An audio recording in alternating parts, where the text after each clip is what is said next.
이스라엘 백성들이요, 홍해에서 새로운 차원의 길을 내신 하나님의 어, 대한 경험을 했습니다.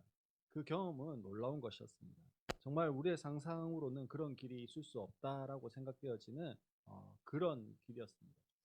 그 길을 통해서 이스라엘 백성들이 구원함을 받게 되었죠. 그리고 이집트 사람들로부터 어, 살아남을 수 있게 되어졌습니다. 그리고 그것들에 대해서 어, 이스라엘 백성들이 환호하기 시작합니다.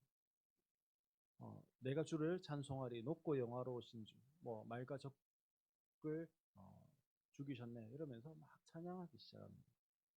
그렇게 찬양한 것이 불과 며칠 전이에요. 성경에 보면 정확하게 사흘이 지난 이후에 대해서 말씀하고 있습니다. 사흘길을 걸어갔어요. 그렇게 막 열광하고 3일이 지난 겁니다. 3일이 지난 다음에 이스라엘 백성들이요, 광야에 접어들었어요. 광야에 접어들어서 이제 가지고 온 물이 전부 다 떨어졌어요. 길은 광야로 접어들었고 가지고 온 물은 없는 거예요. 이제 점점 목이 말라오기 시작합니다. 그랬더니 이스라엘 백성들이 조금씩 조금씩 불만을 가지기 시작해요. 근데 말을 안 합니다. 불만 지수가 이제 점점 올라가고 있었어요. 근데 말을 안 했어요. 그러다가 어, 마침 오아시스에 도착한 거예요. 이스라엘 백성들이 오아시스에 도착하면 무엇을 기대할까요? 그렇죠. 물을 당연히 기대해요. 지금 물이 떨어진 상태로 사흘길을 온 거거든요. 그래서 물을 기대하고 물을 마셨습니다. 그런데 그 물은요, 어떤 물이었냐면 쓴물이었어요. 못 먹는 물이었어요. 성경에서는 단순히 썼다 이렇게 돼 있는데 먹지 못하는 거죠. 먹으면 이게 구토가 나오는 그런 물이었습니다. 그래서는요, 어떻게 합니까? 이제 분노가 폭발하는 거예요. 아니, 물이 있는데 물을 지금까지 찾아왔는데 물이 없었어요. 근데 물이 눈앞에 보여요. 근데 그 물이 먹을 수 없는 물이에요. 지금 여기로 누가 인도해 오셨습니까? 하나님 인도해 오고. 그러니 불만이 가득 차가지고 빵 터진 겁니다. 이게요, 15장 앞부분은 내가 주를 찬송하리 높고 영화로우신 주 이러면서 찬양했고요. 16장에 15장 후반부에 가면 한 22절 이하에 가면 이렇게 물 때문에 원망합니다. 그리고 나서는요, 물 때문에 원망했는데 그 15장이 어떻게 끝났냐면 마라라고 하는 고통이라고 하는 그곳에서 쓴물이 단물이 되게 하셔서는 물을 먹어요. 근데 거기에서 불과 한 반나절, 이스라엘 백성들이 갈 때는 이제 하루 길 정도를 갔습니다. 많은 불과 한 반나절 길에 가면 엘림이라고 하는 곳이 있었습니다. 엘림은요, 물샘 12과 종려 70주가 있었다라고 성경이 그렇게 기록하는데 그게 무슨 말이냐면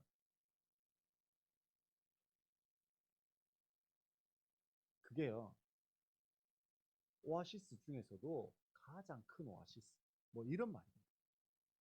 물샘 12이 있었단 말은 각 지파별로 하나씩 잡고 먹어도 상관없을 만큼의 오아시스가 있었다라는 거죠. 한번 생각해 보세요. 막 화를 내고 있는데 미리 엄마가요, 선물을 딱 준비해 놨어요. 근데 그것도 모르고 막 화냈다가 엄마가 선물 딱 내미는 걸 받으면요, 되게 부끄럽잖아요. 그런 상황입니다. 하나님 이미요, 그걸 다 준비해 놓으셨어요. 다 준비해 놨는데 이스라엘 백성들이 원망했거든요. 그리고 오늘 우리가 읽었던 16장으로 오면요, 16장 1절이 이렇게 시작합니다. 이제 이스라엘 백성들이 출애굽한 지 2달하고도 15일이 되었다 이렇게 하면서 시작하고 있습니다. 지금 여행을 시작한 지 몇 달이 되었다고요? 2달하고 15일이 되어졌습니다. 2달 15일 동안요, 여행을 하고 있는 거예요. 자, 보세요. 15장에서 홍해를 갈라서 한 번도 지나가 본 적이 없는 새로운 길, 새로운 차원의 길을 내셔서 생명의 길로 인도하셨어요. 그리고 사흘 뒤에 물이 없다고 원망했습니다. 그리고 나서 다시 엘린 갔더니 더 풍성한 물이 있었어요. 그리고 16장 1절이 2달 15일 이후에 출발했는데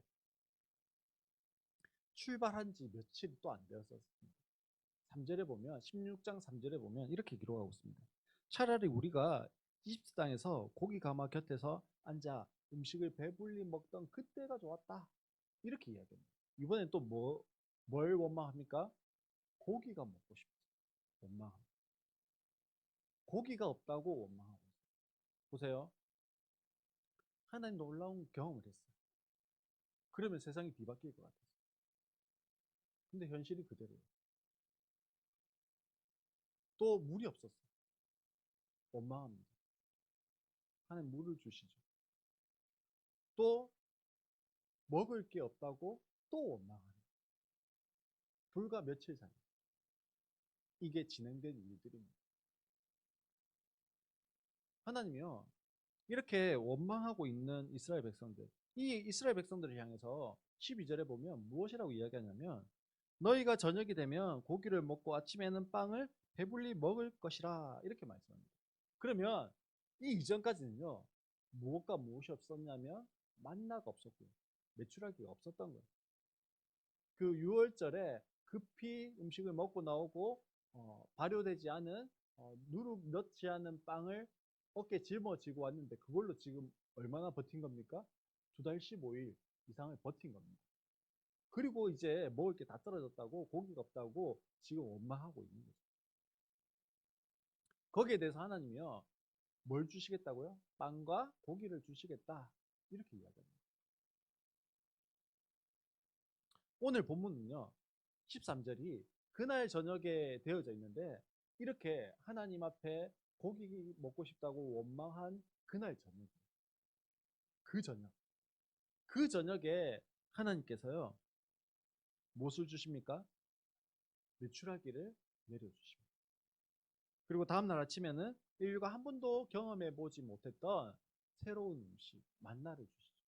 이 만나라고 하는 것이 서리처럼 보이는 가는 쌀아기 같은 것이라고 이야기하고 이게 뭔지 모르기 때문에 서로 이게 뭐야 이렇게 물어서 이게 뭐야 이게 히브리 말로 만나 뭐 이런 뜻입니다. 하나님께서 원망한 이스라엘 백성들에게 만나와 메추라기를 내리시죠. 우리 속담에 보면 뭐 한 사람요? 떡 하나 더 줍니까? 한 사람? 뭐 부지런한 사람? 예, 미운 사람 떡 하나 더 줍니다. 하나님 그런 마음으로요. 내가 한번 묵어봐라 이러면서 만나와 메추라기를 지금 내리실까요? 그날 저녁 하나님은요 어떤 마음으로 만나를 지금 내리고 계실까요? 하나님은요 어떤 마음으로 다음날 아침에 만나와 메추라기를 지금 준비하고 계시는 거예요? 철부지 아이가요 있어요. 그 철부지 아이가 하는 이야기가 정말 철이 없어 보여도 부모님은 어떤 마음으로요? 사랑하는 마음으로 그 아이가 이야기하는 것을 최대한 뭐 하려고요? 들어주려고 하잖아요. 하나님은요 그것보다 더 크신 아버지세요. 그 아버지께서요 그냥 미운 놈 떡 하나 더 찔러 넣어주는 그런 마음으로 만나와 메추라기를 준비하고 계시는 것이 아니라요 그 약한 아이들을 품는 아버지의 마음으로 부모의 마음으로 만나와 메추라기를 지금 준비하셨다라는 거예요. 하나님은 부모의 마음으로 만나와 메추라기를 먹이시면서 말씀하시는 거예요. 이걸 뭘로 삼으시는 겁니까? 교훈의 기회로 삼으시는 거예요. 그러면서 이거는 하고 이거는 하지 마라고 하는 것을 말씀하십니다. 그러면서 오늘 음식을 내일까지 남겨두지 마라라고 말씀하시죠. 그럼 그 아까운 걸 버립니까? 사실 버리는 것이 얼마나 아깝습니까? 그러니 쉽게 버릴 수 있는 게 아니에요. 그리고 왜 남아 있을까요? 왜 남겨놨을까요? 너무 많이, 첫 번째 너무 많이 가지고 와서 그럴 수 있어요. 또 두 번째는 다이어트 한다고 조금만 먹어서 그럴 수 있어요. 그리고 세 번째는요, 다음날 먹을 것, 그 다음날 먹을 것까지 챙겨왔기 때문에 남아있을 수 있습니다. 그러면 이 다음날, 그 다음날 것까지 챙겨왔다는 건 뭐예요? 우리 안에 욕심이 작용하기 시작해요. 욕심이 발동하는 거예요. 한 번에 왕창 가지고 오고 내일, 그 다음날 뭐 안 하고 싶은 거예요? 광야에 가가지고 만나를 거두어 오는 수고를 안 하고 싶은 거예요. 한 번에 왕창 가지고 왔다가 좀 며칠 있다가 또 한 번에 갖고 왕창 하면은 무엇이 생깁니까? 일의 효용성이 생깁니다. 그걸 원하는 거일 수 있습니다. 근데 하나님은요, 우리의 생각을 아세요. 하나님 우리의 생각을 아시고요. 20절에 보면 남겨둔 것에는 벌레가 생기고 악취가 풍겼다 말씀합니다. 그러면 이스라엘은 왜 하나님의 하라와 하지 말라의 명령에 순종하지 못하고 남겨두고 더 거두러 갔을까요? 왜 그럴까요? 모든 사람들은요, 신이 아닙니다. 저 역시도 그렇죠. 우리에게는요, 무엇이 있을까요? 내일에 대한 염려와 내일에 대한 막연한 두려움이 자리 잡고 있어요. 그 내일에 대한 염려와 두려움이 우리로 하여금요, 못하게 하냐면 더 큰 두려움을 가지게 해요. 하나님께서 지금 무엇을 주십니까? 만나를 공급해 주세요. 이 만나를 공급해 주셔서 일용할 양식을 주시는 거죠. 근데 이 만나가요, 언제까지 올까요?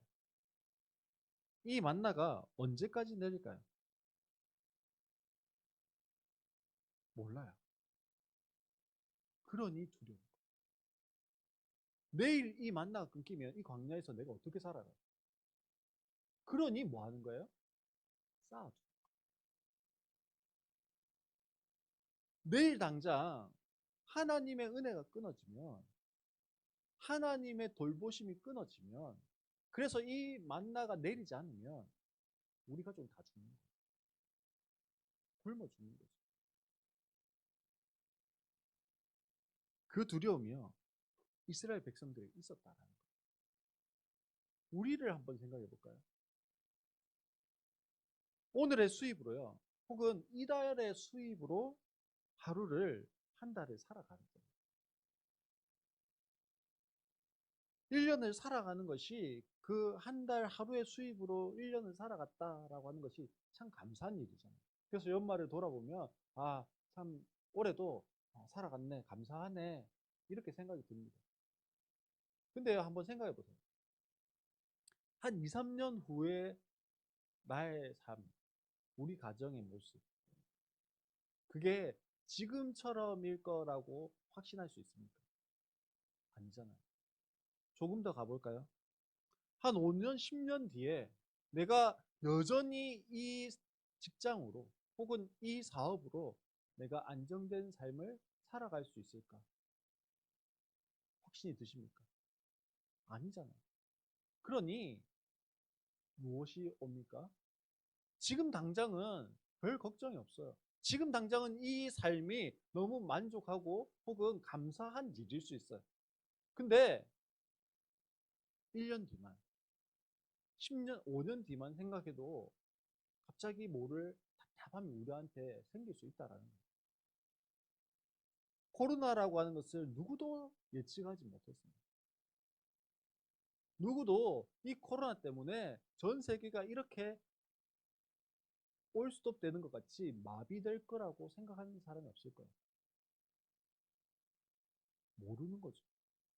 그 모르는 미래에 대한 불확실성에 대한 두려움과 염려가 우리에게도 있잖아요. 그러니 우리 뭐 합니까? 이것 말고도 또 다르게 수입을 가지고 올 수 있는 거, 혹은 요게 이제 사업이 안 되면, 내 직장이 안 되면 그 다음에 할 수 있는 또 다른 것을 준비하잖아요. 그리고 뭐 합니까? 그런 저축을 하잖아요.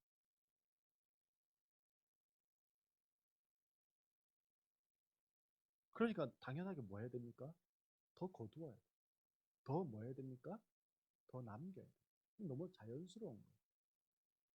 예수님은요, 상산수훈에서 뭐라고 말씀하시냐면, 내일 일을 염려하지 말라라고 그렇게 말씀하십니다. 근데 이거를 원어적으로 다시 해석하면요, 내일 일은 내일이 염려하게 해라, 이런 뜻이에요. 아니,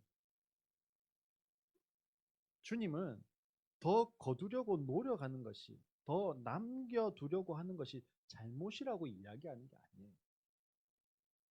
무엇이요? 그 의도와 저변의 마음을 말씀하고 계시는 거예요. 당연히 우리가 더 거두어 드릴 수 있습니다. 당연히 뭐 할 수 있어요? 남길 수 있습니다.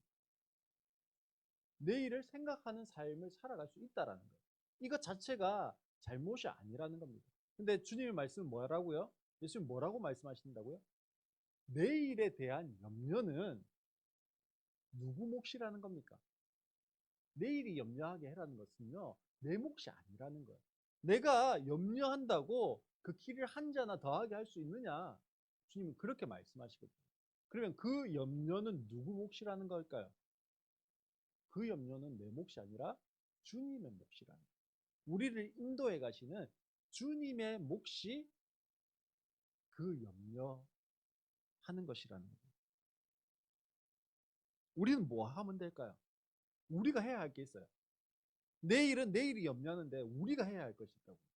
우리가 해야 할 것은 뭐냐면, 우리 하나님이 좋으신 아버지라고 하는 것을 믿는 거예요. 좋으신 아버지라고 하는 것을 믿고 신뢰하고 순종하는 겁니다. 남겨두지 말라는 명령은요, 이번이 처음이 아니었어요. 이미 12장 20절에 보면, 10절에 보면 6월절 사건을 말씀하실 때 어린 양을 잡는데 어린 양을 남겨두지 말라고 말씀하십니다. 남겨두는 이유는요, 자신들의 욕심 때문에 그럴 수 있어요. 더 가지려고 하는 욕심이 작용하는 겁니다. 그리고 나누려고 하지 않는 욕심이 작용하는 거예요. 저녁까지, 그 다음날 아침까지 남겨두지 말라고 하는 6월절에 그 어린 양 사건을 보면요, 어떻게 하라고 돼 있습니까? 내 혼자 먹기 많으니까, 우리 가정 혼자 먹기 많으니까 어떻게 해요? 가족 수대로 모자라면 데리고 와서 그것을 나누어 먹음으로 무엇이 없게요? 남는 것이 없게 하라고. 하지만 남겨둔 만나가요, 재물이 될 것이다 라고 하는 욕심이 생기니까 남겨두는 거예요. 만나라고 하는 것은 하나님의 은혜일 수 있습니다. 그렇잖아요. 내가 노력해서 얻은 게 아니에요. 하나님이 그냥 내려놓으신 거예요. 그걸 우리가 가지고 오는 수고를 할 뿐인 거죠. 근데 남겨둔다라는 것은 내 안에 욕심이 생깁니다. 그것은요, 만나, 즉 하나님의 은혜가 변질되어서 나의 욕심이라고 하는 것으로 바뀌는 순간이라는 거예요. 하지만요, 하나님은 하나님의 은혜가 변질되는 것을 싫어하십니다. 그래서 어떻게 해요? 20절 말씀에 남겨두면 벌레가 생기고 악취가 난다, 그렇게 말씀하시는 거죠. 김장철이 이제 되었습니다. 우리 다음 주에는 교회 김장이 있어요. 김장하기 위해서는 필요한 게 여러 가지 있죠. 그 중에서 가장 중요하게 필요한 건 뭘까요? 배추가 있어야 되죠. 배추가 있어야 됩니다. 배추가 있어야 되는데, 우리가 배추를 사러 마트에 갔어요. 마트에 가서 어떤 배추를 사올까요? 예. 좋은 배추라고 하는 건 어떤 배추가 좋은 배추일까요? 첫 번째, 속이 꽉 차 있어야 돼요. 헐빈하면 안 돼요. 속이 꽉 차 있는 거예요. 그리고 벌레가 막 벙벙벙벙 먹어 있는 배추를 살까, 아니면 속이 꽉 차고 벌레가 안 먹은 배추를 살까요? 벌레를 안 먹은 배추를 사요. 근데 농약을 치지 않은 그 배추 농부들이 이야기하는데요, 농약을 안 치면 벌레 배추가요 그렇게 많대요. 언제 잡을까요? 네, 밤에 잡아야 됩니다. 밤에 후레쉬 들고 와가지고 벌레를 잡아야 벌레를 잡을 수 있다. 농약을 안 치면. 물론 농약을 치면요 배추가 잘 안 생기죠. 근데요 보세요. 농부들이요 벌레의 배추가 아니 배추의 벌레가 생기지 않도록 하기 위해서 뭐 할까요? 벌레를 잡겠죠. 아니 뭐 농약을 치든지. 근데 가만히 두는 농부가 있을까요? 없어요. 그러면 뭐 할까요? 이 배추 농사가 망치는 거예요. 끝나는 거예요. 그러면 망하는 게 되는 거죠. 그러니까요. 깜깜한 밤에 가서 벌레를 잡기도 하고 혹은 농약을 치기도 하는 거예요. 우리의 가정에 만나에도요. 벌레가 생길 수 있다라는 거예요. 만나는 우리가 먹고 사는 것일 수 있습니다. 그러니 우리의 직장이 만나가 나의 만나가 될 수도 있고요. 우리의 사업이 나의 만나가 될 수도 있는 겁니다. 우리가 하고 있는 모든 경제 활동들이 만나일 수 있다라는 거죠. 그런데 그 경제 활동들의 결과가 벌레가 생기는 것이다. 라고 하면 우리 어떨까요? 벌레가 생겼단 말은 사업이 망했다. 직장이 안 된다. 뭐 이런 말이겠죠. 내가 정말 열심히요. 새벽부터 일어나가지고 밤늦게까지 수고합니다. 그걸요. 하루도 빠지지 않고 24시간을 열심히 달려가고요. 365일을 그렇게 달려가요. 그런데 벌레가 생겼어요. 그래서 망합니다. 예수는요. 산상수훈에서 이렇게 말씀합니다. 땅에서는 좀이 먹고 녹이 쓸어서 망가지며 도둑들이 뚫고 들어와서 훔쳐간다. 그렇게 말씀합니다. 또 잠언 말씀해 보면 잠언 5장 10절에 두렵건대 타인이 내 재물을 충족하게 되며 내 수고한 것이 외인의 집에 있게 될까 하노라. 그렇게 이야기합니다. 무슨 말입니까? 우리 가정에 벌레가 생긴다는 말은요. 내가 수고한 것이 뭐가 된다고요? 헛수고가 된다. 이게 뭐 그럴까 싶습니까? 아니잖아요. 우리가 주위에서 너무 많이 보는 거예요. 벌레가 먹어버리는 것처럼요. 내가 아무리 수고했는데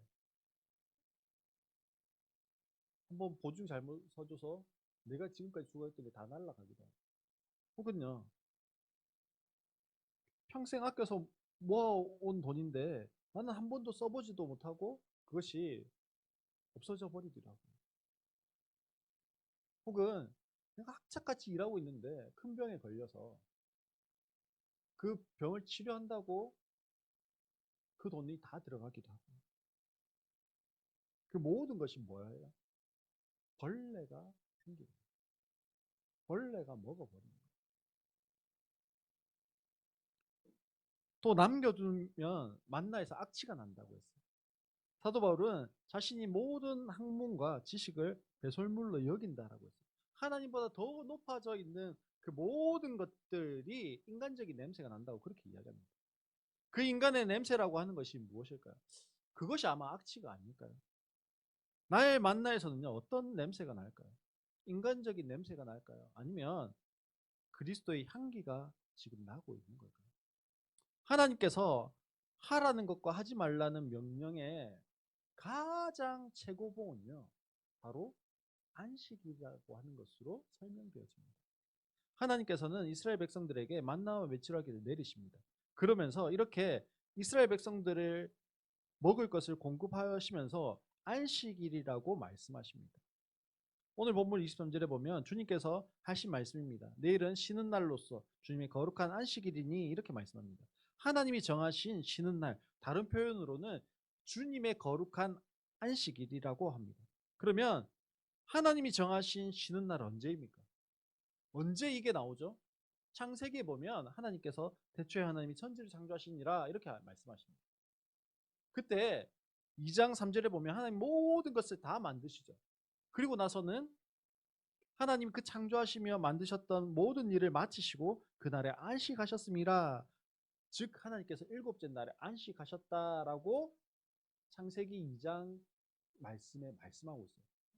근데요, 창세기 2장 다음에 창세기 어디에서도 안식일에 대한 이야기가 안식일이라고 하는 단어가 한 번도 등장하지 않습니다.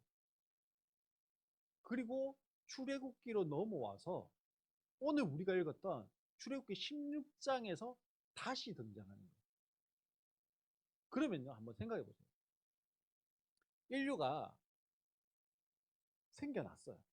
인류가 생겨난 이후로 하나님이 안식이라고 하는 안식하셨다라는 말씀은 하셨지만 지금 출애굽기에 올 때까지 이 안식이라고 하는 개념, 안식일이라고 하는 개념이 있었을까요? 없었을까요? 없었어요. 한 번도 듣도 보도 못한 이야기가 안식일이라고 하는 이야기일 수 있습니다. 하루를 쉬어? 노예에게 쉬는 날이 있었을까요?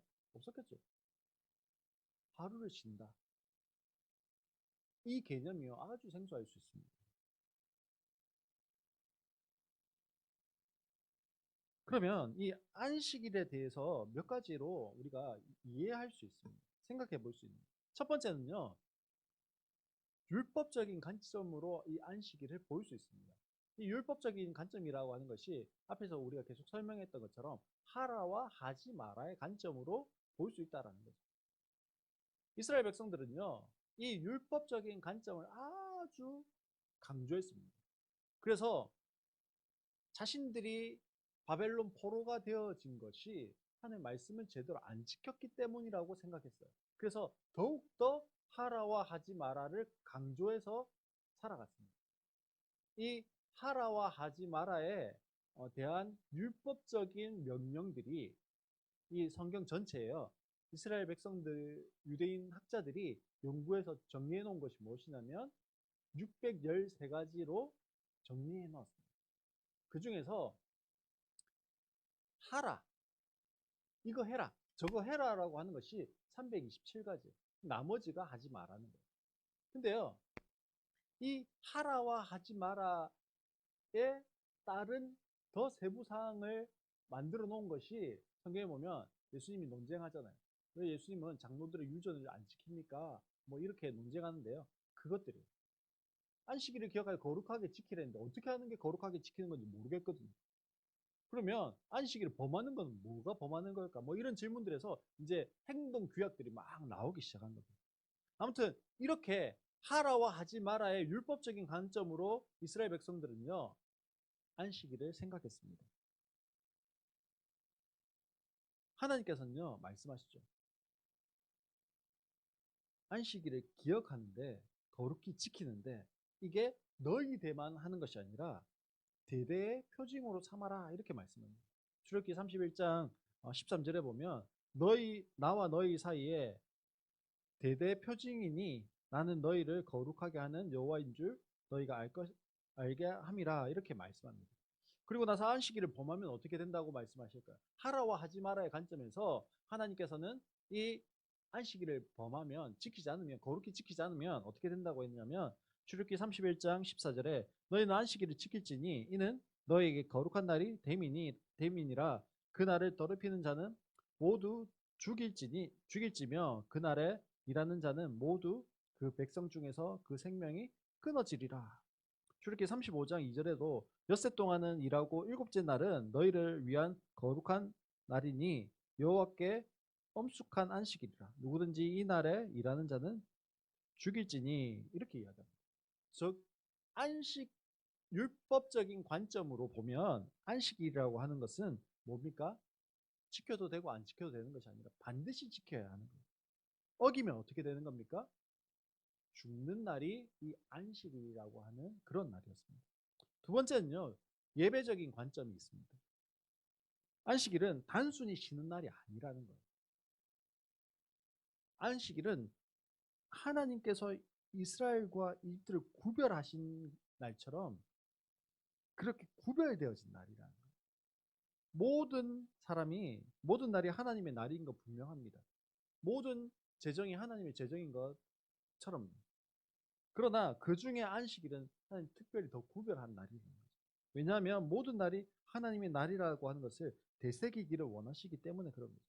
그래서 레위기 23장 3절에 보면 엿새 동안은 일할 것이며 일곱째 날은 안식일이니 여호와의 성회니라. 너희는 아무 일도 하지 말라. 이는 너희가 거주하는 각처에서 지킬 여호와의 안식일이라. 즉 여기에 보면 안식일이 무슨 날이라고 되어 있느냐면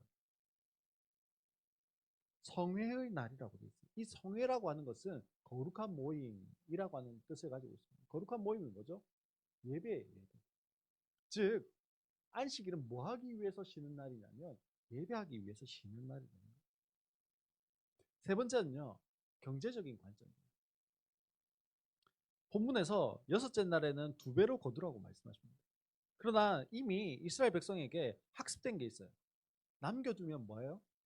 벌레가 생기고 악취가 난다라는 거예요. 그러니 2배로 거두라는 말씀이 또한 쉽게 믿어지지 않는 것일 수 있습니다. 그래서 안식일에도 만나를 거두러 광야로 나가는 사람들이 있었어요. 우리의 가장 피부에 와닿는 경제적인 부분을 통해서 우리의 믿음이라고 하는 것을 하나님 다루십니다. 그런데요, 하나님은 이스라엘 백성들에게 조금 더 높은 차원을 요구하십니다. 그 높은 차원이 뭘까요? 안식일. 일주일에 한 번 일 안 하는 거. 그거, 그 차원을 넘어서 어떻게 해요? 안식년이라고 하는 것을 말씀하세요. 레위기 25장 4절에 보면 이렇게 말씀합니다. 일곱째 해에는 그 땅이 쉬어 안식하게 할지니 여호와께 대한 안식이라. 너는 그 밭에 파종하거나 포도원을 가꾸지 말며 내가 거둔 후 자라나는 것을 거두지 말고 가꾸지 아니한 포도나무가 맺은 열매를 거두지 말라. 이는 땅의 안식년이라. 이렇게 말씀합니다. 즉 안식년이라고 하는 것은요, 안식년이라고 하는 것이 7년을 7번 보내면 몇 년입니까? 49년이죠. 그리고 50년째가 되면 안식년 혹은 희년이라고 해서 그냥 땅을요 놀리는 거예요. 땅을 그냥 놀리는 겁니다. 근데 아무것도 안 하고 놀렸는데 그냥 나무가 서 있으면 거기에서 열매가 맺힐 수 있습니까? 없습니까? 맺힐 수 있죠. 어, 적게 맺히고 볼품없는 것이 맺힐 뿐이지 맺힐 수는 있습니다. 그러면 그것을 오늘 말씀처럼 거두어 드리지 말래요. 내 땅에 있다 할지라도. 왜요? 그거는 고아와 가부와 나그네들이 지나가다가 따먹게 내비두라는 거예요. 아니 그러면 1년 동안 쉬래요. 1년 동안 아무것도 하지 말래요. 가능합니까? 뭐 돈이 엄청나게 많으면 1년 동안 아무것도 안 할 수 있지만 뭐 농사를 짓는다고 하는 것은 목축을 한다고 하는 것은요. 그냥 딱 맞게 살아간다라는 거예요. 근데 1년을 쉬래요. 아무것도 하지 말아요.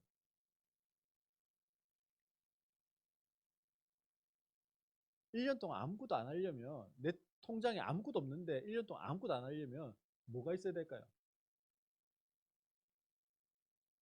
만나로 나를 먹이시는 하나님에 대한 믿음이 있어야 가능한 거예요. 이스라엘 백성도 됐을까요? 이 믿음이 있었을까요? 아니요. 없었어요. 그래서 이스라엘은요. 한 번도 안식년을 이스라엘 땅에 가나안 땅에 들어간 이후로 한 번도 안식년을 지킨 적이 없었습니다. 그러면 하나님이요. 불가능한 명령을 내리신 걸까요? 하나님은 이스라엘 백성들을 향해서 이렇게 이야기하십니다. 너희가 원수의 땅에 살 동안에 너희의 본토가 황무할 것이므로 땅이 안식을 누릴 것이라. 그때 땅이 안식을 누리리니 너희가 그 땅에 거주하는 동안 너희가 안식할 때에 땅을 쉬지 못하였으나 그 땅이 황무할 동안에는 쉬게 되리라. 이렇게 말씀합니다. 그리고 역대하 36장 21절 말씀에 보면 이에 토지가 황무하여 땅이 안식년을 누린 같이 안식하여 70년을 지나니 여호와께서 예레미야의 입으로 하신 말씀이 이루어졌더라. 이렇게 말씀합니다. 안 지키니까요. 하나님이 어떻게 하시냐면 바벨론의 포로로 70년 가 있는 동안 이 땅이 지금까지 안식하지 못했던 그 안식년을 다 찾아가지고 하나님 안식하게 하셨다. 그렇게 성경이 말씀하고 있습니다. 그러면요. 보세요. 율법적인 개념의 안식, 예배적인 개념의 안식, 그리고 경제적인 개념의 안식이 있는데 가장 어려운 게 뭘까요? 가장 최고봉은요. 안식이라고 했는데 그 중에서도 경제적인 관점에서의 안식이 가장 어렵습니다. 왜요? 율법의 관점에서 좀 어렵긴 해요. 그래도 하라고 하면 하고 하지 말라면 안 하면 돼요. 예배 자리에 나오는 거, 그 말씀의 규칙을 따라서 예배하면 돼요. 근데 경제적인 관점에서의 안식이라고 하는 것이요. 어떻습니까? 내 눈에 지금 보이는 거예요. 내가 당장 이 한 달을 일하지 않으면 얼마가 줄어드는 거예요. 내가 1년을 쉬면 얼마가 줄어드는 거예요. 내가 지금 이 일을 하지 않으면 내 앞으로의 삶에 얼마가 지금 손해 있는데 이게 내 눈앞에 보여지는 거예요. 그런데 안식해라. 땅을 쉬게 해라. 이게 가능할까요? 가능하려면 하나님에 대한 믿음과 신앙이, 신뢰가 더, 더, 더 자라가야 가능해요. 우리가 하나님을 예배하기 위해서 교회에 옵니다. 안식일이 주일은 아니죠. 맞죠? 안식일이 주일은 아닙니다. 안식일과 주일은 다른 거예요. 신약 성경에 보면 주일은 언제입니까? 안식 후 첫날. 신약 성경에서 분명하게 이야기하고 있습니다. 구약의 안식일은 안식일입니다. 안식 후 첫날. 근데 우리는 주일을 지키고 있죠. 안식일의 완성은 어디이기 때문에 그렇습니까? 주일이기 때문에 그래요. 주님이 그 안식의 모든 것을 완성하셨어요. 어디 안에서요? 십자가 안에서. 우리는 그 안식일에 예배하는 거예요. 그 안식일에 주님을 만나는 거예요. 안식일에 해야 할 것과 하지 말아야 할 것을 하고 하지 마는 거예요. 구약적인 관점에 그 안식일의 개념이 우리 안에도 여전히 들어와 있는 거죠. 그런데요, 보세요. 오늘 말씀에 하나님께서 우리에게 지금 도대체 뭘 말씀하려고 하는 걸까요? 만나와 메추라기 이야기하다가 안식일에 대한 이야기를 하면서 두 배로 거두어 드리고 안식일을 지켜라 이 이야기를 했어요. 하나님 왜 만나와 메추라기를 내리시면서 안식일 이야기를 하실까요? 만나와 메추라기가 내릴 때에 하나님 뭐라고요? 똑같이 월요일, 화요일, 수요일 내리는데 언제만요? 금요일 밤에만 두 배로 내리는 거예요. 아니, 두 배로 내리는 게 아니라 두 배로 거두어 드릴 수 있어요.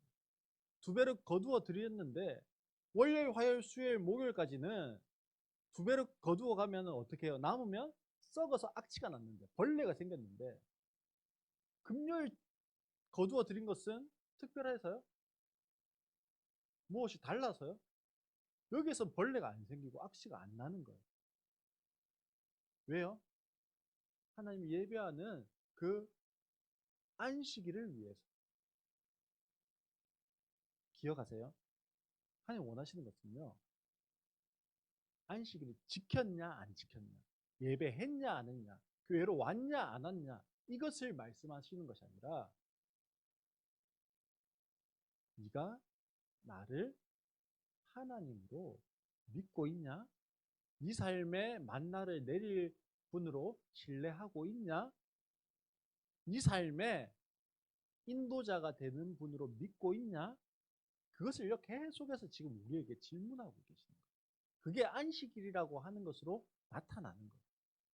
그래서 내가 가던 길을 멈추고 하던 일을 멈추고 하나님, 주님 말씀하시면 내가 그렇게 믿을게요. 지금 내가 하고 있는 이 일, 이 만나, 이게 내 손에 지금 없어요. 그런데 주님이 그렇다고 하니까 내가 그렇게 할게요. 그렇게 멈춰 설 수 있는 믿음, 그렇게 신뢰할 수 있는 믿음, 그게요, 뭡니까? 주님의 안식일을, 거룩한 안식일을 지키는 거예요. 그 믿음이 생기는 거예요. 그 하나님과의 관계가 더욱더 증가되어 가는 것. 그것이 우리가 안식일을 지키는 방법입니다. 하나님 지금 그걸 원하는 거예요. 하나님은 더 깊은 믿음을 원하시는 거예요.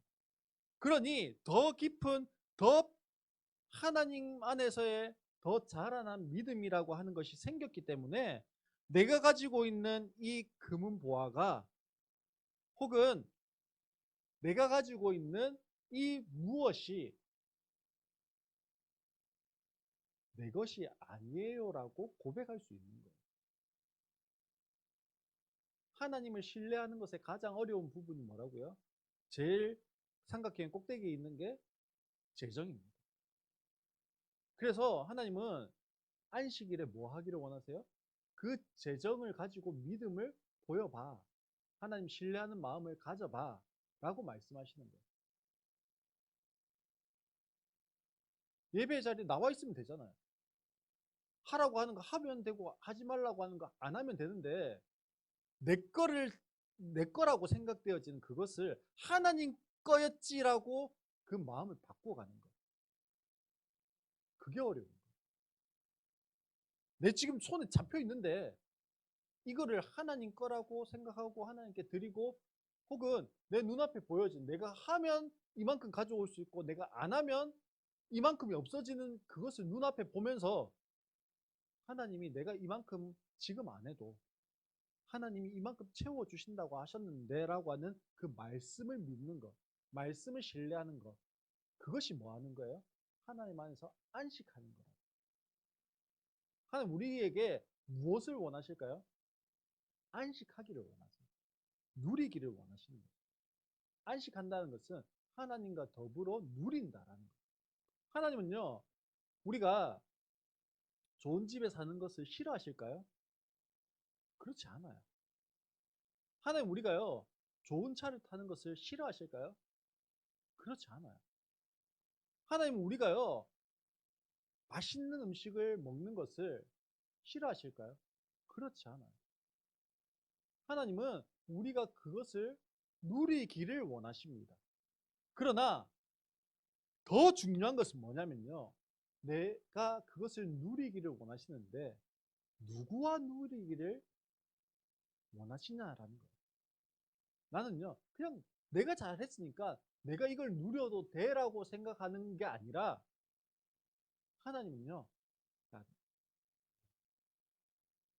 마치 좀 자랑하고 싶은 사람처럼 하나님이, 이건 내가 준 거 알지? 나랑 같이 좀 누려볼래? 좋은 데 가서 음식도 같이 먹어보고, 좋은 집에서 따뜻한 곳에서 그렇게 잠도 자고, 차도 좋은 차 모으면서 이 내가 만들어 놓은 이 풍경을 어, 더 즐기면서 같이 드라이브 해볼까? 그게 하나님의 마음이라는 거예요. 그게 하나님과 누린다라는 거예요. 그리고 야, 내가 너 많이 줬는데 너 나랑 이렇게 한번 누려볼래? 라고 하는 또 다른 차원의 것이 하나님 나라를 누려. 내가 가지고 있는 물질, 시간, 달란트, 이것을 내가 하나님 앞에 드리는 것을 통해서 하나님 뭐예요? 가난한 사람들, 소외된 사람들, 어려운 가운데 있는 사람들, 혹은 하나님 복을 못 들어가 있는 그곳에 하나님 나라가 세워지고 긍휼의 사역이 풀어질 때 하나님이 네가 나와 함께 그 일을 해줘서 고마워. 네가 나와 함께 그 일에 동참해줘서 너무 기뻐. 왜요? 나에게 무엇을 주셨기 때문에요? 물질을 주셨고, 시간을 주셨고, 달란트를 주셨고, 재능을 주셨는데, 그것을 내가 나를 위해서 쌓아두고 나를 위해서 거두는 그 일에만 몰두하지 않고 어떻게 해요? 하나님과 함께 하려고 그 시간을 드리는 거예요. 하나님과 함께 하려고 그 재정을 내어드리는 거예요. 하나님과 함께 하려고 나의 달란트를 내어드리는 그거. 그것이 뭐 하는 거예요? 하나님과 더불어 누리는 거예요.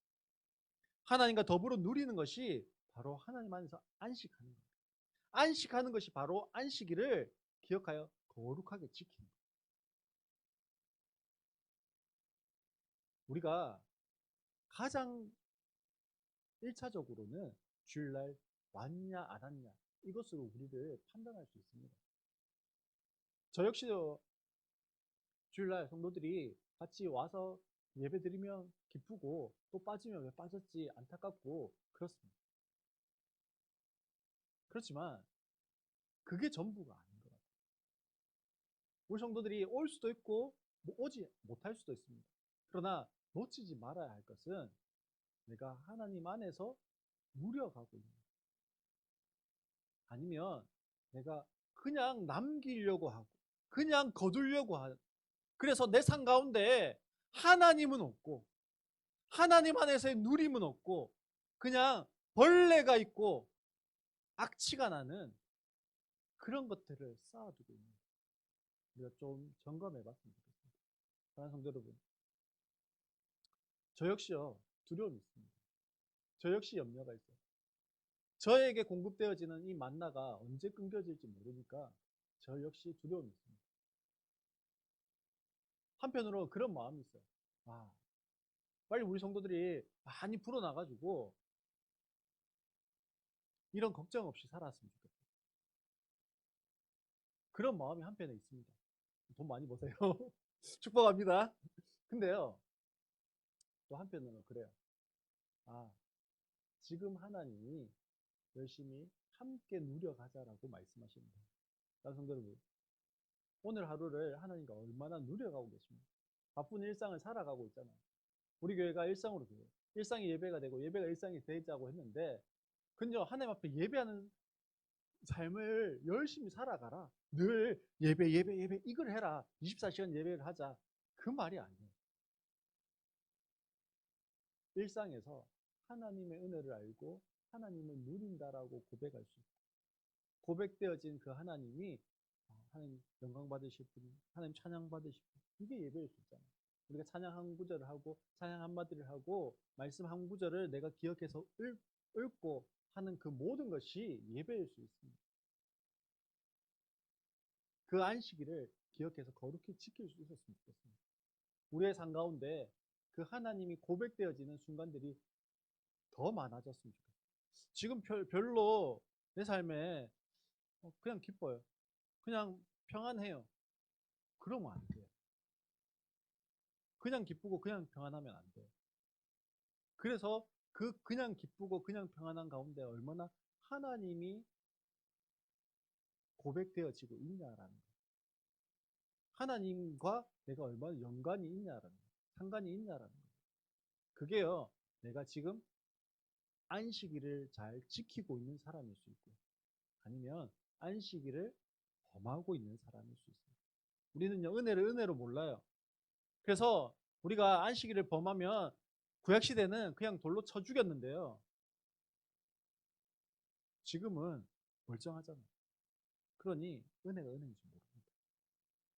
그러나 기억합시다. 하나님 오늘도요, 안타까운 마음으로 우리를 향해서요, 말씀하십니다.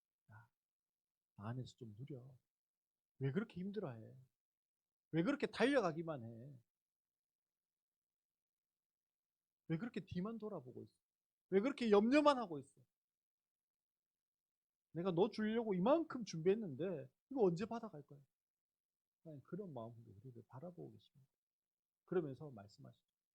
야, 사랑하는 아들아, 사랑하는 딸아, 너 나랑 좀 누려보자. 그게 뭐라고요? 주님의 거룩한 안식. 그게 주님의 거룩한 안식에 우리가 들어가는 거예요. 사랑하는 성도 여러분, 그 안식을 향해서 오늘도 우리 주님이요 우리에게 손을 내밀고 계십니다. 그 안식에 함께 들어가시고 그 안식을 함께 누릴 수 있는 모든 성도들 되시기를 주의 이름으로 축원합니다.